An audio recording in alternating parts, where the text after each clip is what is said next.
चीनमध्ये आजपासून सुरू होणाऱ्या शांघाय सहकार्य परिषदेत पंतप्रधान नरेंद्र मोदी होणार सहभागी. दहशतवाद, फुटीरतावाद आणि कट्टरपंथी कारवायांविरोधात संघटित प्रयत्नांवर भारताचा भर.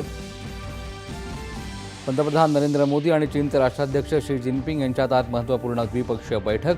रशियाचे अध्यक्ष पुतीन यांच्यासह अन्य नेत्यांसोबतही पंतप्रधानांच्या द्विपक्षीय बैठका होण्याची शक्यता. युक्रेनचे पंतप्रधान व्लादिमीर झेलेन्स्की यांची पंतप्रधान नरेंद्र मोदी यांच्याशी चर्चा. शांतता आणि स्थैर्यासाठीच्या प्रयत्नांना भारताचा कायम पाठिंबा असल्याचा पंतप्रधानांचा पुनरुच्चार. पंतप्रधान नरेंद्र मोदी आज सकाळी 11 वाजता आकाशवाणी आणि दूरदर्शनवरील लोकप्रिय कार्यक्रम मन की बातच्या माध्यमातून देशवासियांशी साधणार संवाद. चालू आर्थिक वर्षाच्या पहिल्या तिमाहीतल्या विकासदर वृद्धीचं तज्ज्ञांकडून स्वागत. भारताची मजबूत अर्थव्यवस्था शुल्क वाढीचं संकट झेलू शकेल असा विश्वास व्यक्त. आजच्या अस्थिर आणि संघर्षाच्या काळात आत्मनिर्भरता हा पर्याय नाही तर आपल्या अस्तित्वासाठी त्याची गरज. संरक्षण मंत्री राजनाथ सिंग.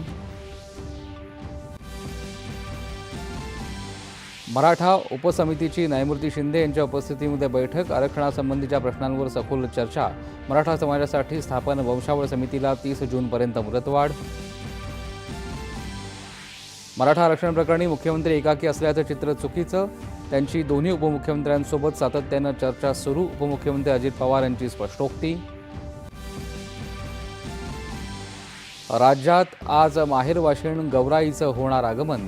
5 दिवसांच्या गणरायांना आज दिला जाणार निरोप.